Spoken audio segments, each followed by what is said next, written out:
이 시간 우리 주는 하나의 말씀은 창세기 44장 27절로 34절 말씀, 구약성경 71면에 있는 말씀이 되겠습니다. 창세기 44장 27절로 34절 말씀 우리 한 절씩 교독하신 후에 마지막 34절 말씀 한 목소리에 합독하도록 하겠습니다. 제가 먼저 27절 말씀 읽도록 하겠습니다. 주의 종 우리 아버지가 우리에게 이르되 너희도 알거니와 내 아내가 내게 두 아들을 낳았으나 하나는 내게서 나갔으므로 내가 말하기를 틀림없이 찢겨 죽었다 하고 내가 지금까지 그를 보지 못하거늘 너희가 이 아이도 내게서 데려가려 하니 만일 재해가 그 몸에 미치면 나의 흰머리를 슬퍼하며 스올로 내려가게 하리라 하니 아버지의 생명과 아이의 생명이 서로 하나로 묶여 있거늘 이제 내가 주의 종 우리 아버지에게 돌아갈 때에 아이가 우리와 함께 가지 아니하면 아버지가 아이의 없음을 보고 죽이리니 이같이 되면 종들이 주의 종 우리 아버지가 흰머리로 슬퍼하며 스올로 내려가게 함이니이다. 주의 종이 내 아버지에게 아이를 담보하기를 내가 아이를 아버지께로 데리고 돌아오지 아니하면 영영이 아버지께 죄짐을 지리이다 하였사오니 이제 주의 종으로 그 아이를 대신하여 머물러 있어 내 주의 종이 되게 하시고 그 아이는 그의 형제들과 함께 올려보내소서. 그 아이가 나와 함께 가지 아니하면 내가 어찌 내 아버지에게로 올라갈 수 있으리이까. 두렵건대 제가 내 아버지에게 미침을 보리이다. 아멘. 할렐루야. 네오드 베너시 살아있는 주의 말씀의 은혜를 삼아으로 말미암아 이렇게 우리가 하루의 시작을 말씀과 기도하는 것을 주께서 기쁘게 하시사 자 우리 한번 크게 고백하시겠습니다. 절대 헛되지 않습니다. 네, 그렇습니다. 바로 그거예요. 어제 우리는 책임감 있고 겸손한 자기희생적인 사랑이 우리에게 헛되지 않다는 것을 우리는 들어서 알고 있습니다. 오늘도 사실 이어서 말씀하고 계시다는 것이죠. 바로 그러한 우리의 자기희생적인 수고, 자기희생적인 헌신, 그 사랑의 증거가 우리로 말미암아 한 번 더 고백하실게요. 결실을 맺게 합니다. 바로 그 사실을 우리에게 오늘 말씀해 주고 있다는 거예요. 자, 우리는 우리의 모든 수고를 아시는 하나님, 우리의 모든 헌신을 아시는 하나님을 믿는 믿음으로 이 새벽기에 나오신 우리 모든 성도님들이십니다. 우리 성도님들 오늘 너무나도 잘 나오셨고요. 지금 우리는 유다, 특별히 창세기 44장부터 이어지고 있는 유다의 모습을 통해서 이 유다의 희생과 헌신이 왜 헛되지 않음을 우리는 지금 보고 있습니다.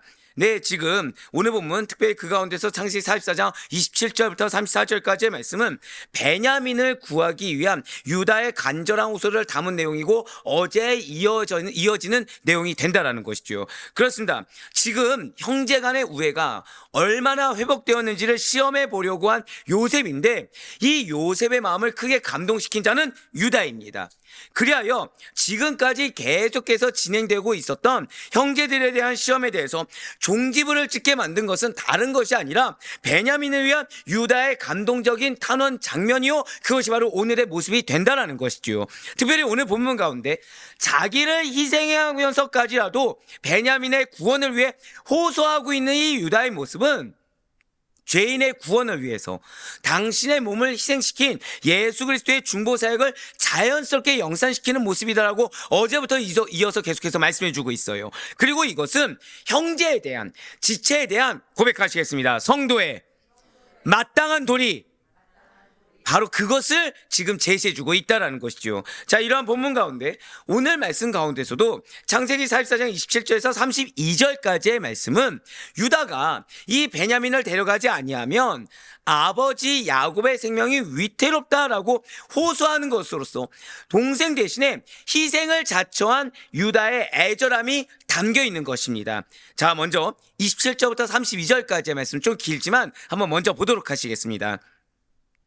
주의 종 우리 아버지가 우리에게 이르되 너희도 알거니와 내 아내가 내게 두 아들을 낳았으나 하나는 내게서 나갔으므로 내가 말하기를 틀림없이 찢겨 죽었다 하고 내가 지금까지 그를 보지 못하거늘 너희가 이 아이도 내게서 데려가려 하니 만일 재해가 그 몸에 미치면 나의 흰머리를 슬퍼하며 스올로 내려가게 하리라 하니 아버지의 생명과 아이의 생명이 서로 하나로 묶여 있거늘 이제 내가 주의 종 우리 아버지에게 돌아갈 때에 아이가 우리와 함께 가지 아니하면 아버지가 아이의 없음을 보고 죽으리니 이같이 되면 종들이 주의 종 우리 아버지가 흰머리로 슬퍼하며 스올로 내려가게 함이니이다. 주의 종이 내 아버지에게 아이를 담보하기를 내가 이를 아버지께로 데리고 돌아오지 아니하면 영영이 아버지께 죄짐을 지리다 하였사오니.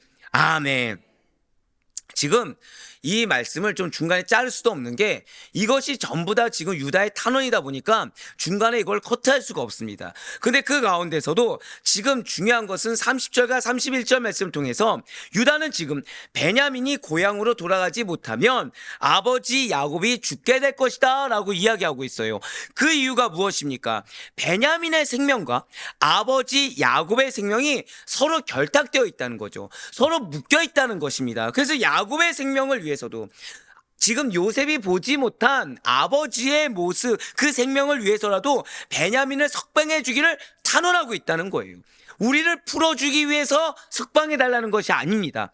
지금 고향 땅에 있는 아버지를 위해서 석방해 달라는 거예요. 그러면 30절에 붉은색 표현된 문을 보시길 바랍니다. 아버지의 생명과 아이의 생명이 서로 하나로 묶여있거늘 이라고 나와 있습니다. 자, 지금 이 말이 당연히 야곱과 베냐민이 줄로 묶여있다라는 말이 아니겠죠. 자, 여기 나와 있는 묶여있다라는 것은 고백하실게요. 친밀한 유대관계, 바로 그거예요. 부자 간의 상호 친밀한 유대관계를 강조하고 있는 말이라는 거죠. 자, 유다의 이러한 표현으로 미루어 보아. 거기다가 지금 27절 같은 경우도 아버지가 뭐라고 얘기하고 있습니까? 내 아내가 내게 두 아들을 낳았다고 표현을 해요. 자, 야곱의 아내가 몇 명입니까? 4명이죠. 아들 몇 명 낳았죠? 예, 지금 이 당시 때까지 해도 12명을 낳았습니다. 근데 지금 야곱이 뭐라고 얘기했다는 거예요? 아내는 마치 1명인 것처럼, 아들은 마치 2명인 것처럼. 거기에 대해서 지금 유다는 또 뭐라고 얘기했어요? 지금 아들이 자기도 아들인데 베냐민과 야곱의 생명이 이어져 있다라고 얘기할 정도로 야곱이 베냐민을 얼마나 끔찍이도 사랑했는지 지금 그것을 잘 알 수 있다는 거죠. 맞습니다. 야곱은 요셉을 잃은 이후에 나의 편애로 인해서 이런 불상사가 발생했구나라고 돌이킨 것이 아니라 오히려 그러할수록 오직 베냐민으로 인해 위로받으며 베냐민에게 모든 정을 쏟아버렸다는 거예요. 그리고 이러한 베냐민에 대한 야곱의 지극한 애정이라는 것은 다른 아들들의 입장에서 볼 때는 또 다른 질투와 시기를 불러일으킬 수 있는 매우 좋지 않은 것, 즉 과거의 잘못을 또다시 답습하는 것으로 보여질 수가 있다는 거죠. 하지만 거꾸로 생각해 보셔야 돼요. 베냐민의 입장에서는 어떻겠습니까? 베냐민의 입장에서 본다면 이것은 참으로 기쁜 일이 아닐 수가 없다라는 거예요. 여기에 놀라운 신학적인 의미가 담겨 있습니다. 인간적으로 봤을 때는 지금 야곱은 어리석은 자에 불과합니다. 인간적으로 봤을 때 야곱은 지금 요셉 하나 잃어버린 걸로 만족하지 못하고 베냐민을 잃어버릴 만한 단초를 제공하는 것처럼 보여줄 수 있다는 거예요. 하지만 신학적으로 봤을 때는 지금 이러한 베냐민을 향한 야곱 이상의 사랑을 절대 고백하실게요. 내가 받고 있습니다. 그거를 보여주고 있다는 거예요. 지금 야곱의 사랑 이상으로 우리 성도님들을 끔찍이도 사랑하는 아버지가 계시다는 것이죠. 그분이 누구십니까? 바로 모든 믿는 성도님들의 진정한 아버지가 되시는 하나님이시라는 거예요. 자, 지금 요셉을 너무나도 편애하다 보니까 형들이 질투해서 요셉을 팔아버렸습니다. 자, 그래서 집에 갔을 때 형들은 무엇을 기대할까요? 이제 그 사랑이 우리에게 나눠줄 걸로 기대를 할 거예요. 자, 지금 형들은 편애를 받고 있는, 사랑을 받고 있는 요셉을 공격한 것입니까? 놔둔 것입니까? 공격을 했죠. 공격을 해서 없애버리기 위해서 공격을 했습니다. 무엇을 기대해요? 그 사랑이 내 것이 되기를. 그런데 집으로 갔더니 그 사랑이 내 것이 됩니까? 안 됩니까? 안 된다는 거죠. 또 누구에게로 가고 있어요? 베냐민에게 가고 있다는 거예요. 마찬가지라는 것입니다. 진실로 성도님들을 향한, 여러분들을 향한 하나님의 사랑이라는 것은 하나님부터 버림받은, 하나님부터 전혀 어떠한 시선이나 애정을 받아보지 못한 세상 사람들, 사단의 권세 있는 자들의 시기와 질투를 불러일으켜서 마치 우리를 없애려고 하는 것처럼, 마치 우리를 죽이려고 하는 것 같은 핍박과 고통과 고난을 감당하게 할 만큼 매우 지극정성이라는 거예요. 반드시 기억하세요. 여러분들 향한 고통이, 고난이, 어려움이 너무나도 거세게 느껴지십니까? 나를 향한 하나님의 사랑이 편에 다다를 정도로 지극하구나 라는 사실을 반드시 깨달으시길 바래요. 우리는 내가 얼만큼 고난을 받느냐를 봅니다. 근데 고난을 왜 받는다고요? 사랑을 많이 받기 때문에. 하나님의 크신 사랑을 받기 때문에. 그래서 받지 못한 자들이 질투를 한다는 거예요. 절대적일 뿐만 아니라 위대하기까지 한 사랑입니다. 또 하나님의 사랑은 세상의 그 어떤 사랑으로도 설명할 수 없을 정도로 그 무엇과도 비교할 수 없을 만큼 크고 놀랍다라는 것이죠. 이러한 성도님들을 향한, 이러한 여러분들을 향한 하나님의 사랑이라는 것이 얼마나 지극정성인지 하나님 당신의 독생자를 우리들을 위해 내어주시기까지 하는 사랑. 그래서 기껏 구원을 해주셨는데도 불구하고 여전히 죄악된 삶을 뒤돌아보고서 그곳을 그리워하는 악한 모습에도 불구하고 버리지 아니하는 사랑. 약속을 주셨음에도 불구하고 약속을 기억하지 못하고 세상 것을 구하는 그런 완악하고도 부족한 모습에도 불구하고 여전히 붙잡으사 당시 약속을 성취하는 그런 사랑이라는 거예요. 그런 의미에서 하나님의 생명과 유다의 그 성도의 생명은 무엇입니까? 자, 지금 다시 한 번 더 말씀 보여주세요. 한번 고백하실게요. 묶여있다. 바로 그거예요. 하나님의 생명과 성도의 생명은 오늘 본문에서 지금 유다가 표현한 것처럼 왜 30절에 붉으세요 표현했는지 아시겠죠? 이게 바로 하나님과 성도의 관계를 뜻하는 문장입니다. 하나님과 성도가 어떻게 되어 있다고요? 서로 하나로 묶여있다. 절대 고백하실게요. 하나님과 내가 서로 하나로 묶여 있습니다. 그런 신학적 의미가 담긴 중요한 문장인 것입니다. 네, 맞습니다. 지금 서로 묶여 있다. 그리고 원어로 보면 서로 결탁되어 있다. 바로 그거예요. 그렇습니다. 진실로 이 세상의 그 무엇도 여러분들을 하나님의 사랑에서, 하나님과의 관계에서 감히 끊을 수가 없습니다. 특별히 야곱은 베냐민을 편애했어요. 지극정성으로 사랑했고 그 생명이 서로 연결되어 있던 것이 맞습니다. 자, 요셉이 사라지니까 그에 대해서 요셉만큼 사랑했겠습니까? 더 사랑했겠습니까? 마찬가지라는 거예요. 여러분들 그걸 기억하셔야 됩니다. 하나님이 태초에 아담을 창조하셨죠. 자, 첫사랑 아담이 실패했습니까? 성공했습니까? 실패했죠. 자, 그래서 예수 그리스도를 통해 우리를 구원해 주셨습니다. 첫사람 아담 때보다 더한 사랑이 우리에게 있다는 사실을 의심치 마시길 바라요. 마치 야곱이 요셉에게 못한 사랑을 베냐민에게 더 주었듯이 그 사랑이 여러분과 저의 사랑이라는 거예요. 자, 그런데 중요한 것이 있죠. 자, 지금 야곱이 베냐민을 사랑합니까? 사랑하지 않습니까? 사랑하죠. 그렇다고 해도 이 베냐민을 현재의 위기에서 구원할 수는 없다는 거예요. 하지만 우리 아버지 되시는 하나님께서는 다르시다는 것이죠. 인간의 편에 인간의 사랑은 한계가 있습니다. 하지만 하나님의 사랑은 한계가 없다는 거예요. 그분은 전능자이십니다. 절대적인 주권과 능력을 가지시사 능히 하지 못하실 일이 없으십니다. 그렇기 때문에 하나님께서는 당신과 그 생명이 묶여있는, 당신과 그 생명이 결탁되어 있는 성도들을 얼마든지 보호하시고 얼마든지 지키시며 얼마든지 위험에서 건져내실 수가 있다는 거예요. 따라서 우리 성도님들은 언제 어떤 상황에서도 고백하실게요. 담대할 수 있습니다. 맞아요. 아무리 악한 자들이 여러분들을 해하기 위해서 애워싸고 공격한다고 할지라도 그 근원이 대체 왜 공격할지도 모르는, 왜 내가 이런 처지를 당해야 될지 모르는 그 상황 가운데서도 한 번 더 고백하실까요? 소망이 나의 것입니다. 그거를 잃지 않을 수가 있다는 거예요. 그렇기 때문에 진실로 하나님과 그 생명이 묶여있는 우리 모든 성도님들은, 그 생명이 결탁되어 있는 우리 성도님들은 영원히 생명을 잃지 아니하고 영원히 그 구원의 승리에서 이탈하지 않는 소망도 놓치지 않을 수 있는 축복된 자라는 정체성을 절대 잊지 마시길 바라요.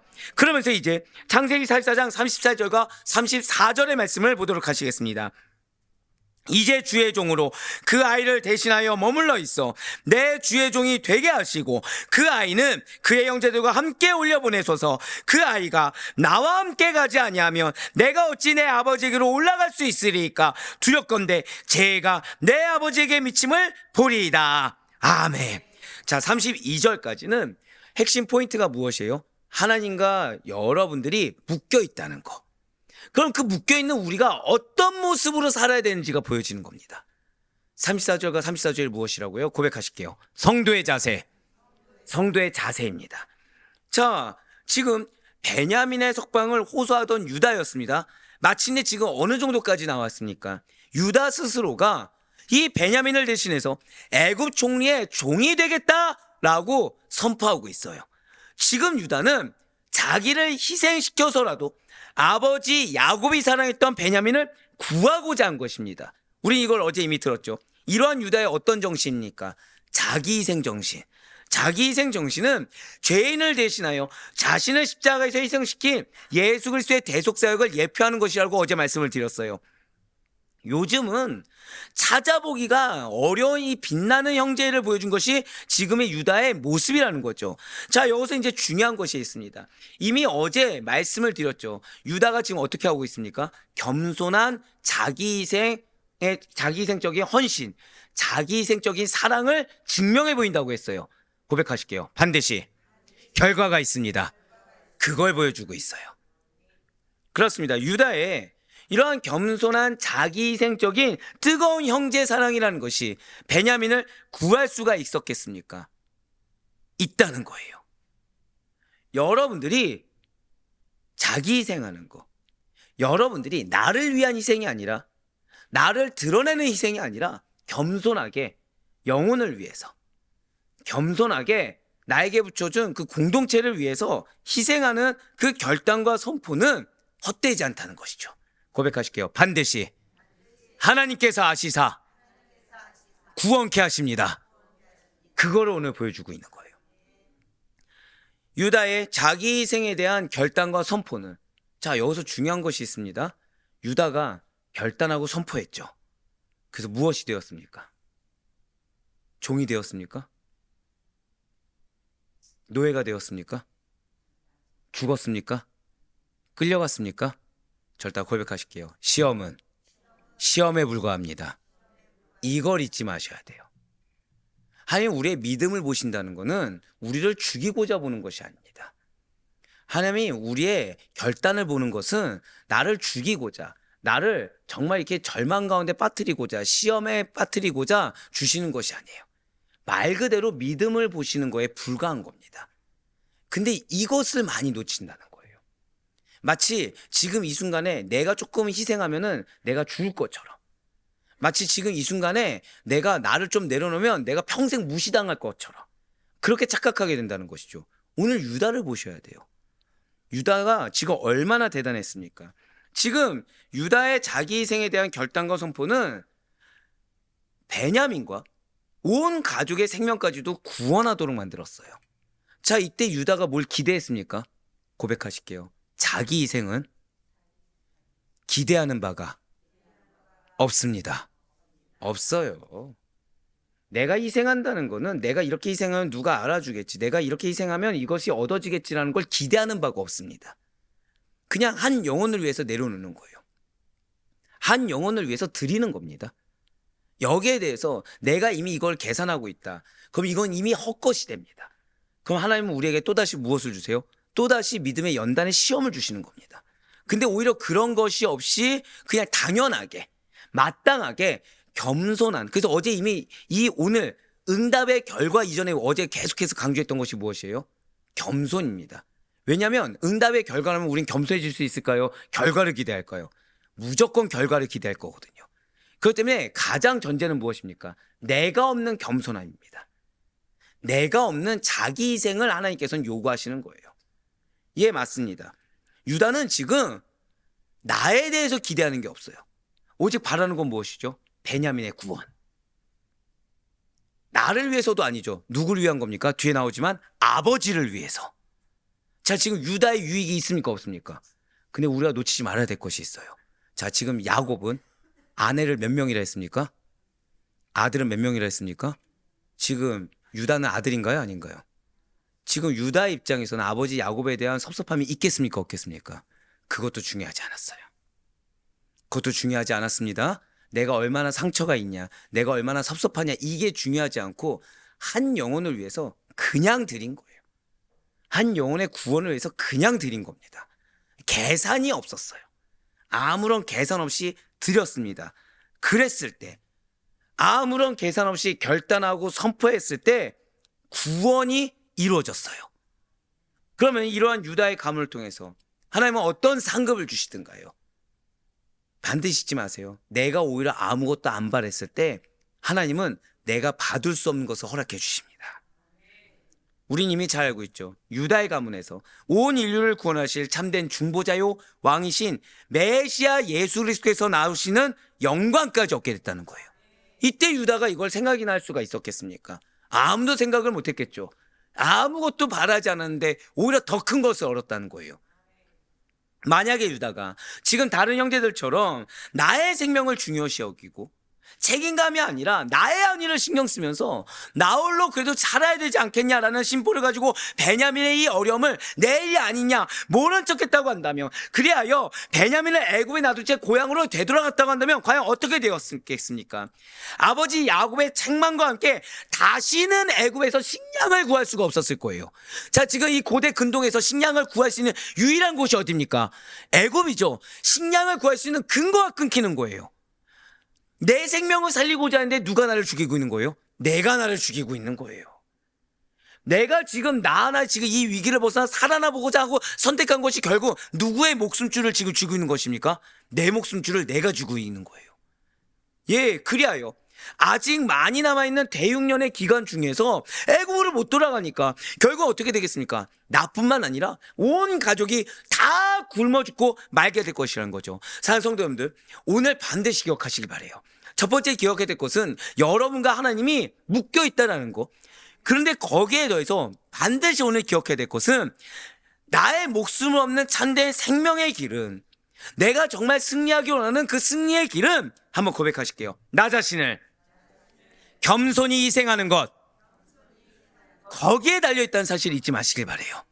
자기 생명과 자기 유익에 집착해서 다른 사람을 희생시키는 것은 그 순간은 모면에서 넘어갈 수 있어요. 근데 그것은 종국에는 나뿐만 아니라 내가 소중히 여기는 자들까지도 죽음의 길로 이끌게 되는 악한 행동이 된다라는 것입니다. 다른 사람의 생명과 유익을 위하여 나 자신을 희생시키는 것을 이미 예수님께서 말씀하셨어요. 바로 누가복음 17장 33절의 말씀입니다. 무릇 자기 목숨을 보존하고자 하는 자는 잃을 것이요 잃는 자는 살리리라. 아멘. 바로 이것이에요. 여러분들 이거 기억하셔야 됩니다. 한번 고백하실게요. 버림으로써 얻는 것. 그냥 오늘 그걸 써놓으세요. 오늘 그걸 써놓으세요. 버림으로써 얻는 것. 이게 바로 기독교의 역설적 진리입니다. 그러니까 사단은 내가 무언가를 자꾸 잃고 내가 마음이 어려워지고 내가 자꾸 손해보고 희생하는 것이 내가 갖는 고난, 어려움, 나만 갖고 있는 희생, 이렇게 생각하게 하지만 사실 아니라 그것이 내가 지금 하나님으로부터 무언가를 얻게 하는 놀라운 지름길이 된다는 거예요. 말씀드렸죠.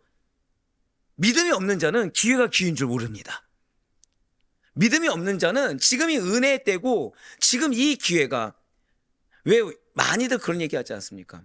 아, 그때 이걸 투자해 볼 걸. 그때 이걸 투자하면 내가 이렇게 벌었을 텐데. 이런 얘기들 많이 하지 않습니까? 그거 우리가 그 당시대로 돌아가면 투자할 수 있을까요? 없을까요? 못합니다. 죄송하지만. 똑같이 돌아가도 못합니다. 왜죠? 안목이 없기 때문에. 그럼 우리는 이때 내가 이거를 버리면 내가 은혜 받는 타이밍을 알면 너무나도 좋겠는데, 내가 이때 이것이 하나님의 시험인지 알아서 이때 내 것을 드리는 그 타이밍을 알면 나도 좋을 텐데라고 생각한다면 우리는 반드시 안목을 갖출 수 있어요. 어떤 안목입니까? 믿음의 안목이죠. 믿음의 안목을 갖추면 은혜가 은혜인 줄, 시험이 시험인 줄 알게 된다는 거예요. 근데 믿음의 안목을 갖추기 위해서 뭐 하라는 거예요? 버리라는 거예요. 내 걸 버려야, 그래야 은혜가 은혜인 줄, 이것이 시험이 시험인 줄 깨닫게 된다는 것입니다. 근데 내 걸 버리지 않으면 내가 지금 이 순간 가운데 죽을 것 같은 이 감정, 이 내 자신의 세계에서 벗어나지 못하면 평생 못 벗어난다는 거죠. 근데 문제는 평생 못 벗어나서 그냥 이 상태를 가면 참 좋겠는데 그 길이 그렇게가 안 가진다는 것입니다. 왜죠? 우린 아이러니하게도 하나님의 편애를 받고 있거든요. 사랑을 받지 못한 자들이 우리를 죽여 없애기 위해서, 없애고 해서 공격을 하거든요. 그러니까 나는 이거를 원하지만 계속 우리는 어떻게 되고 있는 거예요? 계속 이렇게 되는 거예요. 둘 중에 하나입니다. 버려서 살 것인지 아니면 세상 사람들의 가치관에 매여서 머리로는 알고 입술로는 주님께 말을 하고 있지만 우리 왜 주일날 들었던 것처럼 눈은 어딜 향해 있어요? 빈들을 향해 있고 눈은 어딜 향해 있어요? 수천 명의 사람들을 향해 있고 눈은 어딜 향해 있습니까? 시간을 향해 있고 배고픈 나를 보는 어리석은 자가 되어서는 계속 이렇게 내가 죽어가는 삶을 살 수밖에 없다는 거예요. 하지만 오직 예수께 집중하고 내가 아니라 누구께요? 고백하시겠습니다. 오직 예수. 오직 예수께 집중해서 주님이 원하시는 버려야 될 때, 내려놔야 될 때를 알아서 그때가 은혜인 줄 깨닫고 믿음의 안목으로 결단하며 선포할 수 있는 자. 누구처럼요? 한번 고백하실게요. 내가 유다와 같이. 그렇습니다. 내가 유다와 같이 그 결단을 선포하는 자는 반드시 승리한다는 거예요. 모두 다 살아남게 된다는 것입니다. 버림으로써 얻는 것, 그것이 바로 기독교의 역설적 진리이고 버림이 바로 우리로 말미암아 하나님의 승리를 안길 수 있는 모두 다 구원의 길로 갈 수 있는 놀라운 지름길이라는 사실을 절대 잊지 마시길 바래요. 한번 성경을 보시길 바래요. 에스더가 뭐라고 합니까? 죽으면 죽으리라 하면서 민족을 위해 자신을 희생하고자 했을 때 그녀의 기도 제목이 무엇이었죠? 민족을 구원하는 거. 근데 내가 죽으면 죽으리라고 해서 나를 드렸을 때 민족 구원에서 끝났습니까? 아니요. 자신의 이름 역시도 존귀하게 됐다는 거예요. 또한 주님께서도 친히 자신의 생명을 버리심으로 말미암아 인류를 죄에서 구원하심을 물론이요 죽음을 극복하고 지극히 영광 속에 되셨습니다. 그리고 그로 인해 당신의 말씀이 진리인 것을 친히 입증해 보셨다는 거예요. 사랑하는 성도 여러분들, 오늘날 이 세대가 황량하게 메말라가고 점차 죄악으로 관영해지는 이유 중에 하나는 많은 자들이 하다못해 믿음 있는 자들조차 겸손하게 자기희생적인 삶을 살려고 하지 않기 때문인 것입니다. 그러나 이 세대가 이러하다고 해서 그렇게 살아야 현명하다고 소리를 들을 수 있고 그렇게 살아야 내 것이 무언가 있다고 여겨진다고 해서 우리 역시 그에 편승해서 살아가서는 안 된다는 것이죠. 영적인 것이 급합니까? 육적인 것이 급합니까? 자, 벌써 목소리가 들리시죠? 몰라서가 아니에요. 머리로는 다 알고 있습니다. 영적인 것이 가장 시급하다는 거. 근데 내 몸의 체감은 뭐가 시급해요? 육적인 거.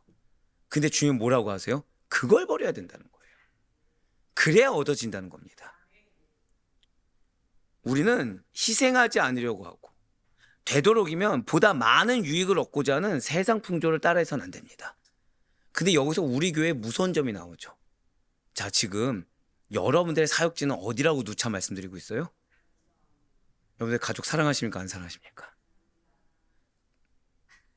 목소리가 자, 그러면은 가족이 가족을 위해 희생할 수 있습니까? 없습니까? 이제서야. 자, 오늘 말씀이 무서운 이유는 자, 유다는 가족입니까? 아닙니까? 근데 가족의 상처 받았나요? 안 받았나요? 근데 유다는 그거 핑계대지 않았어요.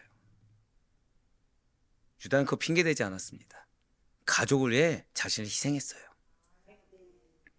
만약에 우리 아델포유 교회 비전이 갑자기 뭐 교회를 위해 헌신하세요. 그럼 여러분들 핑계거리라도 있습니다. 근데 여러분들의 희생은 누굴 위한 거예요? 가족을 위한 희생. 이것조차 못한다고 한다면 하나님 앞에 항변할 거리가 없습니다.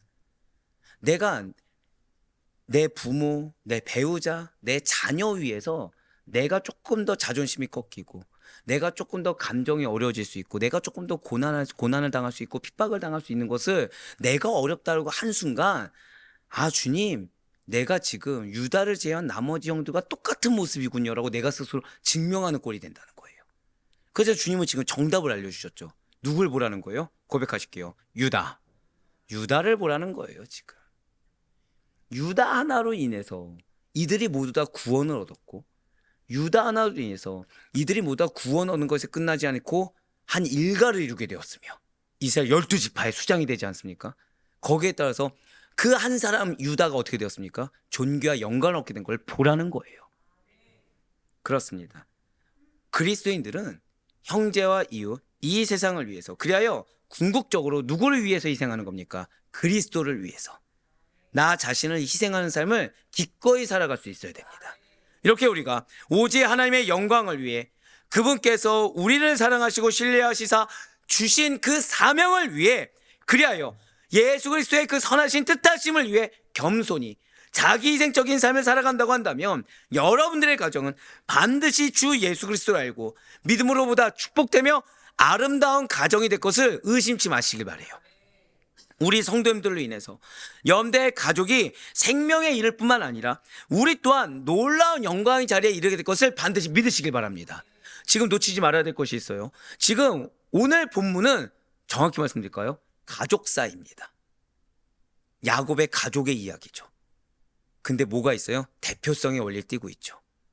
야곱의 가족이 야곱의 가족을 끝나지 않고 어디까지 확장되었습니까? 나라까지 확장되게 된다는 거예요. 여러분들의 삶이 그러한 겁니다. 지금 여러분들이 주신 미션이 바로 그런 거예요. 이러한 유다의 자기희생적인 정신에는 또 한 가지 더 배울 점이 있다는 것이죠. 그것은 뭐냐? 고백하실게요. 유다는 책임의식이 철저했습니다. 자기희생을 하기 위해서 뭐가 있어야 된다는 거예요? 책임의식이 있어야 된다는 것입니다. 지금 이렇게 말씀드린 근거가 어디에 있는 것입니까? 먼저 창세기 43장 말씀을 기억할 수 있어야 됩니다. 창세기 43장 8절과 9절 말씀을 보도록 하실게요. 유다가 그의 아버지 이스라엘에게 이르되 저 아이를 나와 함께 보내시면 우리가 곧 가리니 그러면 우리와 아버지와 우리 어린아이들이 다 살고 죽지 아니하리이다. 내가 그를 위하여 담보가 되오리니 아버지께서 내 손에서 그를 찾으소서. 내가 만일 그를 아버지께 데려다가 아버지 앞에 두지 아니하면 내가 영원히 죄를 지리이다. 아멘. 자, 지금 붉은색 표현된 보시길 바래요. 유다가 지금 아버지 야곱에게 뭐라고 했죠? 내가 그를 위하여 담보가 돼서라도 데려오겠다고 했어요. 지금 유다가 아버지 야곱에게 베냐민을 애굽으로 데려가야 됩니다 설득하면서 나의 생명을 베냐민의 담보로 삼겠다, 담보로 살아가면서까지 내가 데려오겠다라고 아버지 야곱과 약속을 했다는 거죠. 지금 유다는요, 요셉 앞에 그냥 나온 것이 아닙니다. 그냥 아무 생각 없이 어쩌다 보니까 나오게 돼서 희생하게 된 것이 아니라는 거예요. 약속을 기억하고 있습니다. 지금 어려운 상황이 됐을까? 내 생명 하나 건사하기 힘든 상황에서 어쩔 수 없었다고 핑계대는 것이 아니라 죽어서라도 약속을 지키고자 하는 거예요. 내가 지금 어떻게 될지 모르는 그 미확실, 불확실성을 가진 그 절체절명의 상황에서조차도 지금 무엇을 지키고자 한 거예요? 약속을 지키고자 한 것입니다. 아버지의 약속을 지키기 위한 유다의 철저한 책임 의식이 결국에는 모든 자들을 구원하겠다는 거예요. 그리고 이것이 성도의 실천 양식이라는 것입니다. 지금 유다는, 자, 지금 이렇게 나온 것이 왜 대단하냐? 지금 만약에 베냐민과 자신의 위치가 바뀌게 돼요. 그럼 유다는 뭐가 되는 거죠? 노예가 되는 겁니다. 노예가 되는 거예요. 이전까지는 족장 아버지 야곱의 자녀로서 또 다른 족장 부족원들을 이끌 수 있는 리더의 입장, 한마디로 왕과 같은 입장이었다고 한다면 지금 자신이 희생하겠다는 이 말은 뭐가 있다고요? 내가 왕은커녕 노예가 되겠다고 지금 자청하고 있다는 거예요. 비록 자신이 애굽인들의 노예가 되어서 멸시와 천대를 받으며 일생을 마감하게 될지라도, 자, 여기서 중요한 건 유다는 가족이 있습니까 없습니까? 가족이 있죠. 죽는 날까지 내 가족들을 다시는 보지 못하게 된다고 할지라도 뭐만큼은 지키고자 하는 거예요? 약속만큼은. 그것도 대상이 누굽니까? 아버지죠. 근데 이 아버지가 지금 유다를 선대했었습니까? 베냐민에게 하면 편애를 했습니까? 그런데도 지키는 거예요. 비록 나에게 상처 준 자라고 하더라도, 내 마음을 어렵게 한 자라고 하더라도, 마치 남과 같이 여겨지는 가족이라고 하더라도 약속을 철저히 지켰다는 거예요. 이 얼마나 대단한 유다의 결심입니까? 이 얼마나 대단한 유다의 마음인 것입니까? 이러한 유다의 투철한 책임의식과 자기희생적인 선포가 마침내 애굽 총리였던 요셉의 마음을 감동시킨 거라는 거예요. 그렇습니다. 하나님은 때로는 여러분들의 마음을 보시고 염대의 결단을 보십니다. 우리는 그때 이 결단이 마치 나를 정말 죽일 것 같고, 이 결단이 나로 하여금 더 이상 살아갈 수 없게 만들 것처럼 여겨지긴 하지만, 이미 하나님은 무엇을 보시기 때문에? 내 마음을 보시기 때문에.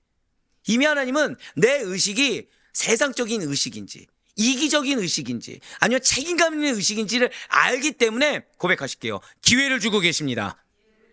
맞아요. 약속을 이룰 기회를 주고 계시는 거고, 나에게 붙여준 영혼에게 책임을 다할 기회를 주시는 거고, 돌이킬 수 있는 기회를 주시는 거고, 약속을 지킬 기회를 주시는 거예요. 그 기회를 붙잡는 자가 마음을 감동시키는 거고, 그 기회를 붙잡는 자가 지금 이 상황을 다시 맞이하지 않게 하는 것이며, 그 기회를 붙잡는 자가 현실을 타개하는 것에 뛰어넘어 약속을 이루게 된다는 거예요. 요셉과 그의 형제들 간에 대화해를 다른 걸로 이룬 것이 아닙니다. 요셉의 책임의식에 따른 믿음의 결단과 선포, 그것이 바로 대화해를 이루게 되고요. 여기서 끝나지 않죠. 훗날에는 야곱으로부터 야곱 가문의 영적 장자로서의 축복을 받을 수 있게 된다는 거예요. 바로 창세기 49장 8절에서 10절까지의 말씀을 보시면, 그래서 야곱이 유다를 다른 형제들보다 더 풍성한 축복을 받도록 선포한 것입니다. 많은 분들이 지금 이 야곱의 축복에 대해서 그냥 유다가 그치 예수 그리스도가 탄생할 것을 미리 야곱이 예견하였지라고 얘기했지만 그게 아니에요. 지금 야곱은 유다가 얼마나 대단한 결단을 하고 유다가 얼마나 그 대단한 책임의식을 그대로 실천했는지를 알고 있습니다. 지금 베냐민을 데려가게 된다고 했을 때 지금 누가 자신을 담보로 걸었습니까? 유다 외에는 걸지 않았어요. 그리고 지금 베냐민은, 그리고 요셉은 누가 나서서 책임감 있는 행동을 했는지 알고 있습니까? 모르고 있습니까? 알고 있죠. 그래서 야곱은 너가 장자에 합당하다고 해서 지금 영적 장자의 축복을 그래서 준 것입니다. 보도록 하실게요. 유다야, 너는 내 형제의 찬송이 될지라. 내 손이 내 원수의 목을 잡을 것이요 내 아버지의 아들들이 내 앞에 절하리로다. 유다는 사자 새끼로다. 내 아들아, 너는 움킨 것을 짚고 올라갔도다. 그가 엎드리고 웅크림이 수사자 같고 암사자 같으니 누가 그를 범할 수 있으랴. 규가 유다를 떠나지 아니하며 통치자의 지팡이가 그 발사에서 떠나지 아니하기를 실로가 오시기까지 이르니 그에게 모든 백성이 복종하리로다. 아멘. 이 얼마나 이게 지금 대단한 위로냐면, 여러분들 아시다시피 유다 연약했습니까? 완전했습니까? 굉장히 연약했죠. 잘못된 습관이 있었습니까? 없었습니까? 말할 수 없는 잘못된 습관이 있었어요. 근데 유다는 기회를 놓치지 않았어요. 고백하실게요. 영적 기회를 절대 놓쳐서는 안 됩니다. 영적 기회가 지금 무엇으로 주어졌죠? 나의 책임을 요구할 때, 나의 희생을 요구할 때 영적 기회가 왔어요. 그걸 놓치면 기회를 놓치는 겁니다. 왜 내가 이 무거운 짐을 떠안아야 돼? 왜 나만 이렇게 희생해야 돼? 왜 나만 이렇게 자존심이 상해야 돼? 이건 인간적인 관점이고요. 영적인 관점은 그때가 기회인 거예요. 내가 죽더라도 살리겠다. 내가 죽더라도 이 기회를 붙잡겠다. 그 영적인 안목이 없으면 평생토록 돌아갑니다. 지금 유다는 여러분들 굉장히 은혜죠. 그러니까 전체적으로 봐야 됩니다. 유다는 분명히 온전하다고 할 수가 없어요. 아닙니까? 이스라엘 선민이죠. 선민인데 아내 죽자마자 뭐 했어요? 잘못된 습관을 가졌어요. 거기에 대해 자기가 지금 죄를 지은다고 인식하고 있었습니까? 못하고 있었습니까? 전혀 못하고 있었죠. 그러니까 많은 분들이 어떻게 다말을 보이는데 근데 그렇게 되지? 라고 생각합니다.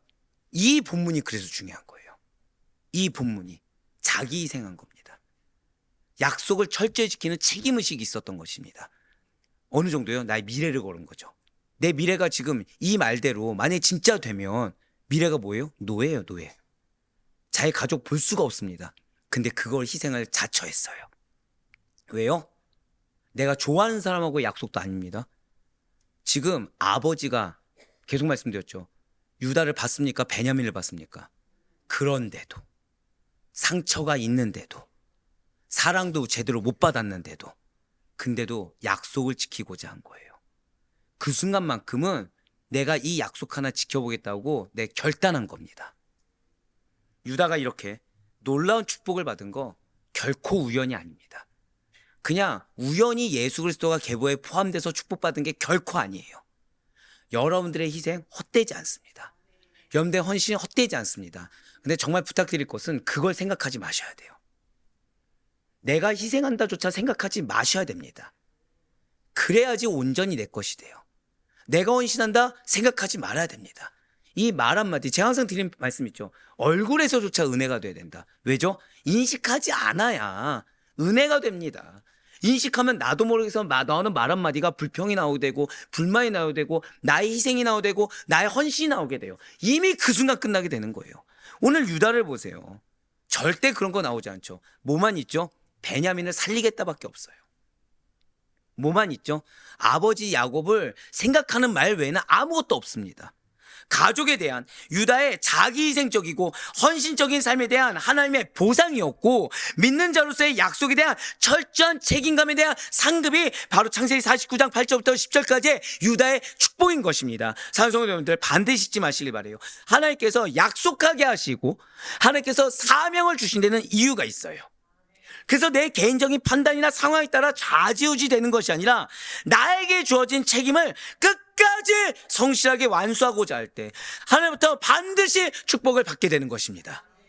물론 그러한 책임감이라는 것은요, 때로는도 아니에요. 반드시 나의 희생과 손해를 감수를 주님께서 요구하실 때가 있습니다. 이게 기회예요. 뭐냐? 여기서 이만큼 더 해야 돼? 그때 더 하시면 돼요. 여기서 내가 무언가를 더 희생해야 돼? 그때 더 희생하면 돼요. 그럼 그게 하나님이 너 이제 받을 때가 됐구나. 너의 공동체가 부흥받을 때가 됐구나. 그거를 내가 경험할 수 있게 된다는 거예요. 심지어는 가족의 피해와 나의 생명까지도 감수해야 될 경우가 존재할 수가 있다는 것입니다. 왜요? 하나님 내 믿음 보고 계신 거예요. 그럼에도 불구하고 하나님 믿고 더 나의 생명까지도, 내 가족의 피해까지도 감수할 수 있는지를 한번 고백하실게요. 주님께서 보고 계십니다. 맞아요. 그럼에도 불구하고 내가 그 책임을 온전히 내가 오롯이 감당하려고 할 때 하나님께서는 반드시 나를 도우시고 축복하시사 고백하실게요. 가족이 은혜를 받게 됩니다. 맞아요. 하지만 조금만 불이익이 생길 것 같아서 은연중에라도 무책임하게 굴고 은연중에라도 약속을 쉽게 저버린다고 한다면, 은연중에라도 나를 챙긴다고 한다면 그 행동으로 인해 하나님의 영광이 가려지고 그 행동으로 인해 약속이 성취되는 것이 점점 딜레이 된다는 사실을 절대 잊지 마시길 바라요. 진실로 여러분과 저를 지켜보신 분은 사람이 아닙니다. 하나님이십니다. 그래서 하나님께서는 우리의 말과 행동 하다못해 못까지요, 나의 의식까지도 낱낱이 기억하시고 반드시 그 책임을 물으실 때가 온다는 거예요. 그러므로 성도라고 한다면 항상 하나님 앞에서 행하는 것처럼 행동하여 두렵고 떨림으로 내가 원하든 원치 않든 나에게 주어진 책임을 끝까지 성실히 완수할 수 있어야 되는 것입니다. 그래서 사도 바울은 스스로에게 그리고 우리에게 하나님께 받은 사명을 완수할 책임이 있음을 선포하고 있다는 것이죠. 어떻게 해요? 사도행전 20장 24절의 말씀입니다. 내가 달려갈 길과 주 예수께 받은 사명 곧 하나님의 은혜의 복음을 증언하는 일을 마치려 하면은 나의 생명조차 조금 더 귀한 것으로 여기지 아니하노라. 아멘. 요즘은 생명에 대한 경시 사상이 있는가 하면 반대가 또 있습니다. 생명 존중 사상을 뛰어넘어서 나의 건강에 대한 관심이 도가 지나쳐서 건강 염려증에 대한 질병까지 생겨나고 있다는 거죠. 건강 염려증이 무엇입니까? 내가 심각한 질병에 걸렸거나 걸릴 수 있다는 잘못된 믿음이나 공포에 사로잡혀서 나의 건강을 비정상적으로 염려하고 병해, 그리고 육신에 집착하는 질병이라는 거예요. 이러한 건강 염려증에 걸리게 되면 나의 정상적인 신체 증상 역시도 마치 병 때문이라고 생각하는 경향이 생겨버리게 됩니다. 그러니까 조금만 힘이 들면 뭐예요? 나 이거 병 걸린 거 아니야? 조금만 힘이 들면 뭐예요? 이전에 걸던 이 병의 이력 때문에 내가 이렇게 어려운 거 아니야? 라고 스스로 착각해서 없던 병도 생기게 만든다는 거죠. 이로 인해서 정상적인 사회적이나 직업적 활동에 지장이 생기게 된다는 거예요. 우리 아대표의 성도님들, 과연 우리의 생명이 어디에서 왔습니까? 또 어디로 가게 되는 것입니까? 챙기지 말라는 것이 아니에요. 당연히 챙겨야겠죠. 하지만 이것이 과도한 것은 아니지, 이것이 정말 그 이상을 하고 있는 것은 아닌지 늘 항상 되새겨 볼 수 있어야 된다는 거예요. 모세가 시편을 통해서 이렇게 고백하는 적이 있습니다. 시편 90편 3절과 4절 말씀입니다. 주께서 사람을 뒷골로 돌아가게 하시고 말씀하시기를 너의 인생들은 돌아가라 하셨사오니 주의 목전에서는 청년이 지나간 어제 같으며 밤의 한순간 같을 뿐이다. 아멘. 오늘 이 시간 우리 이제 기도하며 나아가죠. 바로 이때 베냐민을 위해 자기 희생을 자처한 유다, 사명을 감당하기 위해 생명조차 아끼지 아니했던 바울, 인류의 구원이라는 하나님의 놀라운 뜻하심을 위해 십자가에서 죽으신 예수님을 반드시 먼저 깊이 생각해 보시길 바라요. 지금 내 눈앞에 놓인 상황과 문제 그리고 그에 대한 하나님의 뜻하심이 무엇인지를 나를 빼고 한번 생각해 보시길 바랍니다. 그리하여 나의 무엇을 통해서 무엇을 이루길 원하시는지를 꼭 깨닫는 이 시간이 되시길 바라요. 사랑하는 성도 여러분들, 주님은 여러분을 통해 이루기를 원하십니다. 근데 그 이루는 것이 오늘 아예 대놓고 말씀하셨죠. 무엇을 통해 이루기를 원하세요? 자기 희생이에요. 또한 무엇을 통해 이루기를 원하십니까? 책임의식이에요. 책임의식. 근데 여기서 우리가 무서운 것이 있다고 그랬죠. 남도 아닙니다. 누구를 위해서요? 고백하실게요. 내 가족. 여러분들 가족을 위해 이루길 원하신다는 거예요. 내가 내 가족을 위해서 이렇게 희생했다? 이거는 유다의 모습이 아닙니다. 이건 이미 유다의 모습이 아니죠. 그 의식이 있는 순간 이미 어려운 상황 가운데 나서지 않는 루벤, 시므온, 레위, 단, 납달리, 갓, 아셀 그러한 자들과 동일하게 돼요. 지금 어제부터 오늘까지 다른 형제들의 이름이 있습니까 없습니까? 이름도 안 나와요. 이름도 안 나옵니다. 우리는 유다 가문에 예수 그리스도 나오는 축복만 봅니다. 영광만 봅니다. 그리고 우리는 아이러니하게 그 이전에 유다가 얼마나 잘못했는지만 봅니다. 그러면서 여러분들 솔직히 말씀드려서 오늘날까지 이 유다가 이렇게까지 자기 희생을 했는지 이렇게까지 책임감이 있었는지 보신 적 있습니까 없습니까? 없죠. 유다가 축복받는 데는 이유가 있습니다. 유다는 이전의 실수를 뒤덮고도 남을 어마어마한 책임감 있는 결단과 희생을 선포한 거예요. 그렇지만 실제로 그래서 희생을 했습니까 안 했습니까? 하나님은 희생을 하게 안 하셨어요. 지금 이 순간도 여러분들의 믿음을 보십니다. 지금 여러분들의 책임 의식을 보십니다. 내가 죽고자 할 때, 그래서 내가 정말 버리고자 할 때 오히려 얻게 만드신 것이 하나님이십니다. 그래 부디 바라고나기는 오늘 하루도 나 자신을 위한 생명이 아니라 나의 가족을 위해, 지금 뭐 거창한 것도 아니죠. 내 가족을 위해, 주님의 나라를 위해, 예수님의 영광을 위해 쓸 줄 아는 지혜로운 성도님들이 다 되시는 가운데 하나님과 사람과의 약속에 대한 철저한 책임감을 가지고 믿음으로 선포하세요. 믿음으로 나아가시길 바랍니다. 그래서 그 가운데 하나님께 감동이 되시고 그 가운데 나에게 붙여준 사람들의 마음까지도 감동을 줄 수 있는, 그래야 주님이 주고자 하시는 변화와 승리의 귀한 하루가 될 수 있기를 주님의 이름으로 간절히 축원합니다.